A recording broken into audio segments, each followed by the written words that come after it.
আসসালামু আলাইকুম প্রিয় শিক্ষার্থীবৃন্দ, স্বাগতম।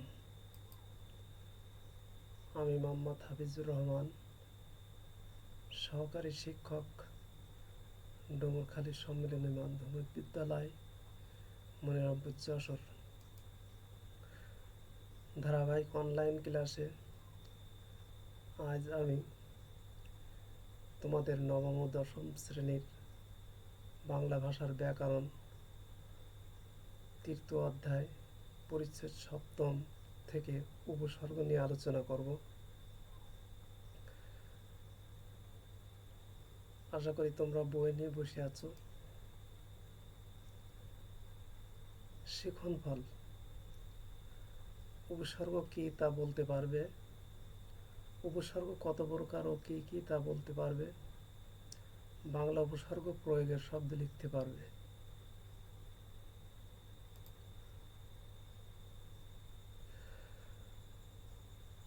প্রিয় শিক্ষার্থীরা, দেখো, অঘা, অনা, আড়, আন, আব ইত্যাদি এগুলো অব্যয়সূচক শব্দাংশ, যা বাক্যে স্বাধীন পদ হিসাবে ব্যবহৃত হতে পারে না। এগুলো অন্য শব্দের পূর্বে বা আগে বসে নতুন অর্থবোধক শব্দ তৈরি করে, শব্দের অর্থের সম্প্রসারণ ঘটায়, শব্দের অর্থ সংকোচন করে, শব্দের অর্থের পরিবর্তন ঘটায়। ভাষায় ব্যবহৃত এসব অব্যয়সূচক শব্দাংশ হলো উপসর্গ। তাহলে বন্ধুরা, আমরা কি বুঝলাম এখান থেকে? যে এই উপসর্গগুলো অঘা, ওয়ানা, আড়, আন, আব এগুলো হচ্ছে অব্যয়সূচক শব্দাংশ। এরা স্বাধীনভাবে ব্যবহৃত হতে পারে না, বাক্যে স্বাধীনভাবে ব্যবহৃত হতে পারে না। এরা শব্দের পূর্বে বসে নতুন শব্দ তৈরি করে, অর্থের পরিবর্তন ঘটায়, অর্থের সম্প্রসারণ করে, অর্থের সংকোচন করে। তো হ্যাঁ বন্ধুরা, আমরা এখন এই উপসর্গ নিয়েই আলোচনা করব।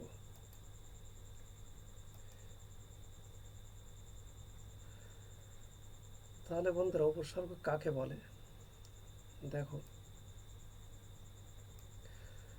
যেসব অব্যয়সূচক শব্দাংশ কোনো শব্দের পূর্বে বা আগে বসে অর্থবোধক নতুন শব্দ তৈরি করে তাকে উপসর্গ বলে। আবার বলি,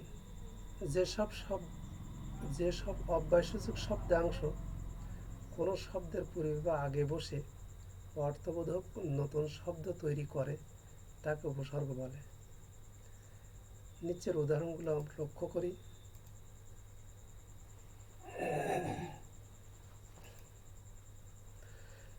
এখানে দেখো, হার একটি শব্দ। এই হারের পূর্বে কতগুলো উপসর্গ বসে কিভাবে নতুন শব্দ গঠন হয় এবং শব্দেরও পরিবর্তন করে, অর্থেরও পরিবর্তন করে। আমি হারের পূর্বে প্রথম একটু উপসর্গ যোগ করব। তাহলে কি হবে? হারের পূর্বে যদি উপযোগ করি তখন হলো উপহার। উপহার। এবার হারের পূর্বে যদি প্রযোগ করি তাহলে হবে কি? প্রহার। হ্যাঁ, প্রহার। হারের পূর্বে যদি উপসর্গ যোগ করি তাহলে হবে কি? বিহার। বিহার অর্থাৎ নভ্রমণ। বিহার ছিল হার। এ হার এটি মেয়েদের অলংকার। আর এর পূর্বে যখন উপযোগ করলাম তখন সেটা হয়ে গেল উপহার সামগ্রী। যখন প্রযোগ করলাম তখন এই হার এর অর্থ হলো মারা, মারধর করা বা আঘাত করা বা প্রহার করা। আর যখন হারের পূর্বে বিযোগ করলাম তখন হলো বিহার অর্থাৎ নভ্রমণ। তাহলে উপসর্গ নতুন শব্দ গঠন করলো এবং অর্থেরও পরিবর্তন ঘটালো। এবার হারের পূর্বে আ উপসর্গটি যোগ করে যে নতুন শব্দটি হলো তা হলো আহার। এখন এই হার, এই অলঙ্কার, এটির পূর্বে আ যোগ হয়ে আহার বা খাদ্য সামগ্রী অর্থ প্রদান করে।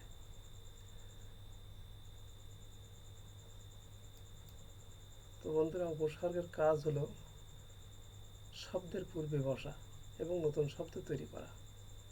উপসর্গগুলো শব্দের পূর্বে বসে। উপসর্গগুলোর নিজস্ব কোনো অর্থবাচকতা নেই, তবে শব্দের পূর্বে বসে অর্থদ্যোতকতা বা নতুন অর্থবাচক শব্দ সৃষ্টি করার ক্ষমতা আছে। উপসর্গগুলো এরা শব্দের পূর্বে বসে কি করে, নতুন শব্দ তৈরি করে এবং শব্দের অর্থেরও পরিবর্তন ঘটায়। উপসর্গগুলোর নিজস্ব কোনো অর্থবাচকতা নেই, এদের কোনো অর্থ নেই, তবে শব্দের পূর্বে বসে নতুন শব্দ তৈরি করে এবং অর্থের দ্যোতকতা সৃষ্টি করে। বাংলা ভাষায় 3 প্রকার উপসর্গ আছে, যথা বাংলা, তৎসম আর বিদেশি। তৎসম এটি সংস্কৃত থেকে এসেছে, সংস্কৃতের অপর নাম তৎসম। তৎসম অর্থ হচ্ছে তার সম, অর্থাৎ সংস্কৃতের সমান। সংস্কৃত থেকে সরাসরি এসেছে বাংলা ভাষায়। আর বাংলা উপসর্গ, বাংলা উপসর্গ মোট 21টি, যথা ওয়া, ওয়াঘা, ওয়াজ, ওয়ানা, আর, আন, আপ, ইতি, উন অথবা ওনা, কদ, কু, নি, পাতি, বি, ভর, রাম, স, সা, সু, হা। হ্যাঁ, 21টি উপসর্গ। এটি বাংলা উপসর্গ। তোমরা মুখস্থ করবে উপসর্গগুলো। এখন দেখো, এটি একটি চেয়ার এবং কেজু। চেয়ারটি ভালো এবং কেজু। এখন এই কেজুর পূর্বে যদি আমি একটি উপসর্গ যোগ করি, উপসর্গ যোগ করি, তাহলে হবে অকেজু। এটি ব্যবহারযোগ্য নয়। আগেরটি ছিল ব্যবহারযোগ্য, এটি ব্যবহারযোগ্য নয়। তাহলে কেজু এর পূর্বে যখন উপসর্গ যোগ করলাম তখন সেটি কি হলো, সম্পূর্ণ অর্থ পরিবর্তন করে দিল, শব্দেরও পরিবর্তন করলো। এবার আদর, আদরের পূর্বে যদি আমি অনা উপসর্গ যোগ করি তাহলে হবে অনাদর। আদরের পূর্বে যদি আমি অনা উপসর্গটি বসিয়ে দিই তাহলে কি হবে, অনাদর। অনাদর সম্পূর্ণ অর্থের পরিবর্তন করলো, শব্দেরও পরিবর্তন করলো। এবার দেখো পাড়াগা, এই পাড়াগার পূর্বে যদি আমি ওয়াজ উপসর্গ যোগ করি তাহলে কি হবে, ওয়াজ পাড়াগা, ওয়াজ পাড়াগা। এবার দেখো এটা রাম, রামের পূর্বে যদি আমি ওয়াঘা উপসর্গ যোগ করি তাহলে দাঁড়াবে, নতুন শব্দ দাঁড়াবে ওয়াঘারাম, ওয়াঘারাম।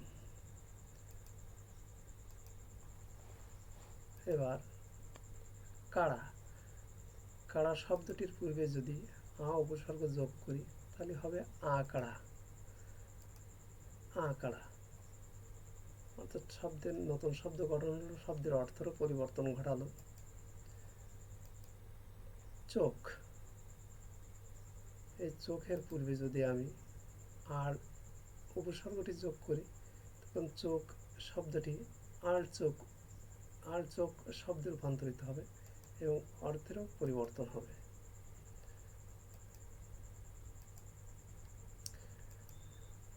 ডাল এর পূর্বে যদি উপসর্গটি বসিয়ে দিই তাহলে হবে আবডাল, অর্থাৎ আড়াল।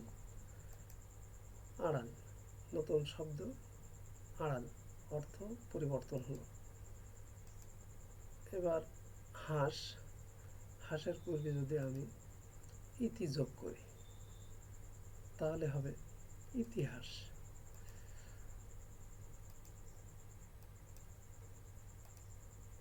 জোয়ান, এই শব্দের পূর্বে যদি সা যোগ করি তো হবে সাজোয়ান। পাজর, পাজরের পূর্বে উন যোগ করলে হবে উন পাজর।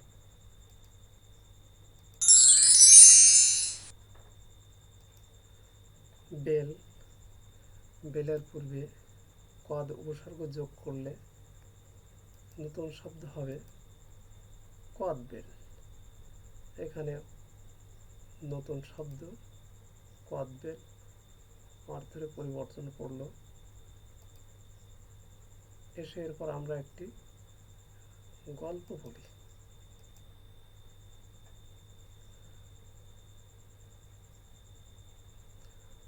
দেখো, ওয়াঘারাম ওয়াকেজু, ওয়াস পাড়া গায়ে অনাদরে বড় হয়, আঁকড়া চালের ভাতও তার জোটে না, এ যেন হাভাত।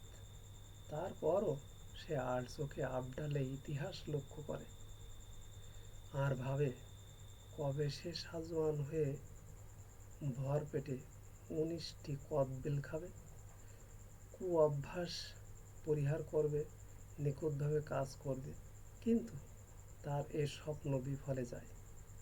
এতে পাথিয়াস হাসে, আর রাম ছাগল আনকোরা সাজে সরবে বলে, উন পাজরে সুদিন তোমার আসবে না। হ্যাঁ বন্ধুরা, এখানে দেখো এই রং করা যে শব্দাংশগুলো আছে, এই রং করা শব্দাংশগুলোই হলো উপসর্গ। এগুলো শব্দের পূর্বে বসে নতুন শব্দ তৈরি করেছে। তাহলে বাংলা উপসর্গ যোগে শব্দ গঠন। এখানে আড়চোখ, আবডাল, ইতিহাস, সজোয়ান, সাজোয়ান, ভরপেট, কদবেল, কুঅভ্যাস, নিখুঁত, বিফল, পাতিহাস, রামছাগল, শরাব, উনপাজুরি, সুদিন, আনকোরা, অকেজু, ওয়াঘারাম, ওয়াসপাড়াগা, অনাদর, আঁকড়া, হাবাত, এই 21টি শব্দ এখানে দেখানো হয়েছে। 21টি উপসর্গ যোগে 21টি শব্দ এখানে দেখানো হয়েছে। তো দলীয় কাজ, উপসর্গগুলো ছবির সাথে মিল করে নতুন শব্দ গঠন করো। এখানে উপসর্গগুলো ভর, কু, নি, আন, বি। দ্বিতীয় চিত্রের উপসর্গ পাতি, হা, রাম, স, সু। এখন এই ভর, এখানে যদি এই ছবিটি দেখি, এখানে আছে পেট, পেটের পূর্বে যদি ভর যোগ করি বা ভর শব্দাংশ অব্যয় শব্দাংশটি বসিয়ে দিই তাহলে হবে ভরপেট। আর এখানে এই চিত্রটি চা পান করছে, এটি নিত্যদিনের অভ্যাস। এই অভ্যাসের পূর্বে যদি কু উপসর্গটি যোগ করি তাহলে হবে কু অভ্যাস। দেখো, ভরপেট, কু অভ্যাস, নিখুঁত, আনকোরা, বিফল। হ্যাঁ, উত্তরগুলো মিলিয়ে নিই। পাতিহাস, হাভাত, রামছাগল, সপাট, সোনাম। মূল্যায়ন, যেসব অভ্যাসসূচক শব্দাংশ কোনো শব্দের পূর্বে বা আগে বসিয়ে অর্থবোধক নতুন শব্দ তৈরি করে তাকে উপসর্গ বলে। উপসর্গ কয়টি? উপসর্গ কাকে বলে? উপসর্গ কি? যেসব অভ্যাসসূচক শব্দাংশ কোনো শব্দের পূর্বে বা আগে বসে অর্থবোধক নতুন শব্দ তৈরি করে তাকে উপসর্গ বলে। বাংলা উপসর্গ কয়টি? 21টি। বাংলা উপসর্গ থেকে 5টি নতুন শব্দ গঠন করো। বাড়ির কাজ। বন্ধুরা, এতক্ষণ যে আলোচনা করলাম এই আলোচনার ভিত্তিতে আমি তোমাদের বাড়ির কাজ দিচ্ছি, এগুলো বাড়ি বসে করবে। ওয়া, নি, কু, বি, রাম, সু, ইতি, আপ, ওয়াজ, পাতি উপসর্গ দিয়ে নতুন শব্দ গঠন করো। তো বন্ধুরা, তোমরা এগুলো বাড়িতে করবে। আজ আর নয়, সবাই সুস্বাস্থ্য কামনা করে আজকের মতো আমি এখানে বিদায় নিচ্ছি। সবাইকে ধন্যবাদ জানিয়ে বিদায় নিচ্ছি। খুদা হাফেজ।